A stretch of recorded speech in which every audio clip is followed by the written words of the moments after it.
Hello, this is a Bluthner style 8-gram piano made in 1894, 6 foot 3 inches long. Just come back into stock.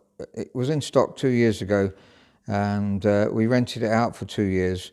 I just come back in and I made a video then actually of it. I just want to sort of few afterthoughts and be going through the touch and the tone of the piano. I have a few thoughts about that. Now the piano was apparently sold by Harrods in 1961. Obviously that's not the original sale, and Harrods have repolished it at that stage. They mentioned this before, they did a kind of polishing which was popular at the time, but it's hidden over the original grain, and we've got videos of where we repolish these pianos, and it's very, very common for us to repolish these. The grain is much more contrasting when it's repolished, but it is very tasteful anyway, and there's the odd blemish here and there, but the colour is all integral, so it's no sort of particular fading on it. This may be slightly different colour from here, but I think there's no fade line on the piano, which is you often get when you pull the lid up and you see a fade line. You can see the type of finish they put on it, but there's a wonderful figured rosewood grain underneath this, which we'd love to redo, but obviously that's expensive. It's 70 hours work to repolish the piano. We're just about to do another one for a client that we've sold. Perhaps get a better idea of the grain on the fall here, which is quite figured, as you can see. So the whole piano will end up looking like that, very figured. So it's worth doing. This is a 1904 style 7. Really, the pianos are as good as each other, slightly different tone, as I'll try and show you in a minute. But this is style 7, meaning that it's not Aliquot scaling. Again, that was sold by Harrods apparently in 1965.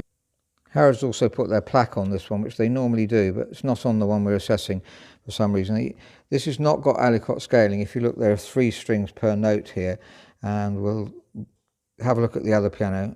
So on the 1894 one, you've got 4 strings per note. You've got 3 here, and then 1 extra high one, which is like brings out kind of harmonics. I think most tuners would say it doesn't make a lot of difference, though perhaps just get extra zing. So you see these extra kind of like agraphs that the string has to go through as well.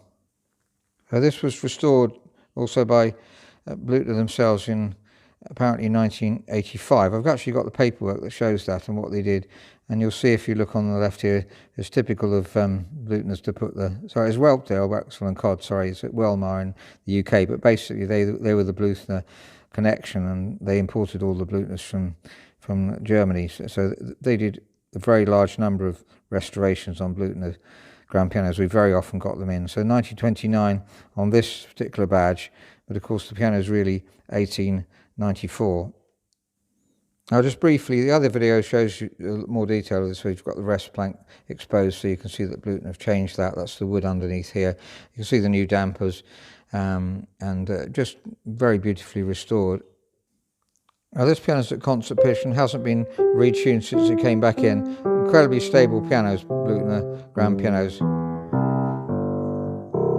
and a very rich, warm tone. Now here's the style 7, 1904.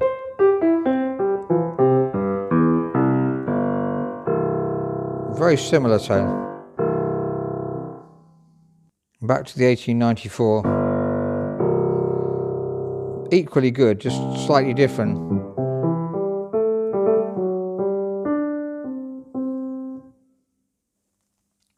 Now, equally important is the touch weight, and this has got a touch weight about 54 grams.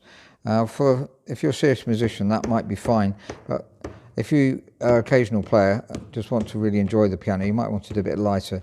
I'm just tapping the bottom, and that should just start to go down. There's a very slight unevenness too. Those are just about to go down with 54 grams. Let's try there. And as you go up the keyboard, it should be slightly lighter anyway. So let's try that C there. Just beginning to go down again. And down the bottom end, slightly heavier. But the 1904 style 7 goes down straight away with this 54 grams. So that's obviously lighter. Let's take 2 grams off and see what happens. And it's still going down. Let's take 4 grams off. And so this is 48 grams, and it's just about to start going down to put the 2 grams back on. That's 50 grams. The 50 grams would be the norm really, and that's just going down at 50 grams, maybe slightly less. I think they have slight variety. I've done a video of this piano earlier. It's very slight variety, so that needs just evening off a bit. That one's a bit lighter, as you can see, and this one, so that's about 48 to 50 grams, and that's ideal for if you sort of an occasional player just really like to enjoy it and don't want to have to work terribly hard. Now my colleague pointed out to me that it's very tight here, and I noticed that really the centre pin's very, very tight, and that if we lubricated that, which we use dry lubricant, that's either talc or Teflon, and that will bring that will cause this to move more freely. You mustn't open underneath there as a hole. Can't show you at the moment, but that's lubricated. I've had a video showing that. They have re-weighted the keys here when they put new hammers on, but possibly after the lubrication we still need to add a bit of weight to bring it down to the correct weight, which we want between 48 and 50. By the way, this is a Bluthner patent action. We have other videos explaining that. Very, very different from a normal action. So there's a modern roller action with what we call a repetition lever, and that's not on the Bluthner patent action. So you see, very different. Bluthner's from about, I think certainly 1880, right through to 1919, apparently, fitted patent actions, and then they did the normal roller action after that. So there was obviously a very good reason for doing it. It does feel very, very pleasant to play, very smooth. Doesn't quite repeat as well as the repetition lever, but for really it's not much different, and no real problem. The action is extremely reliable.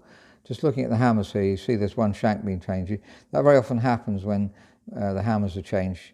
They'll have to replace the shank, maybe it breaks on the way through. There's another shank there. That's a common sign, nothing to worry about. It means that someone's changed the hammers, and these I think are Renner hammers. I'm not certain, but probably Renner hammers. Well, I think sort of 99%. So let's say they are, and there's a slight indentation since it's been done, but not that much wear really, say an hour a day for 3 or 4 years maybe. So since 1985, when it was finished off, not a lot done. There's by the way, for those who haven't seen it before, the set-off buttons at the back here on these, and that's what makes it a lot smoother when you play. I'll try and play that. You can see it setting off. Sorry, you probably can't see very well on this. It's there. Well, let's try that one. And it sets off at the back there, and so it just feels a bit smoother actually than a normal action. So that's Bluthner style 8 grand piano made in 1894, 6 foot 3 inches long. Just come back into stock, having been rented out for 2 years. When we first bought it, we then rented it for a couple of years to someone who wanted a grand piano. I think maybe an academic visitor. That's very common in Oxford. Now it's come back in. I've reassessed it, and I do feel that the key dip, I'd like to increase that slightly.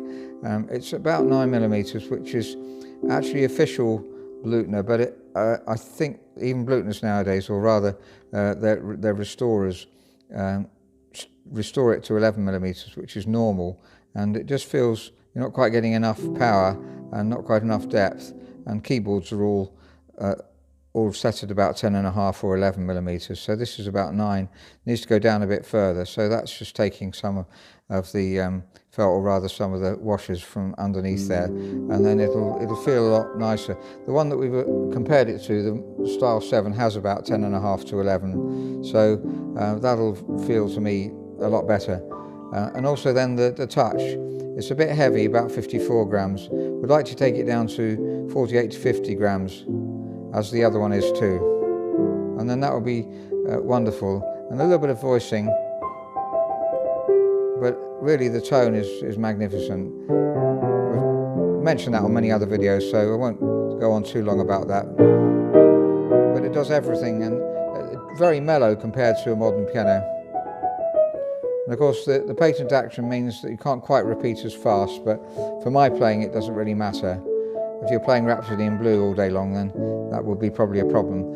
But I think for general playing is very, very good, and the touch is wonderfully smooth. So there are lots of fans of Bluthner patent actions. with very good reason. They made them from about 1880 to 1919, so obviously a lot of people did like them a lot.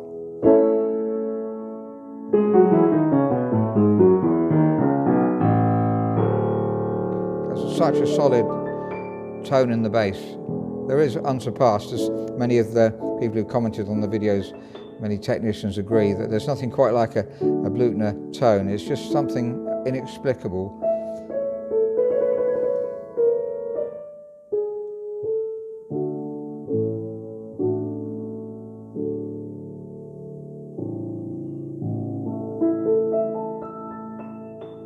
Thank you very much for listening.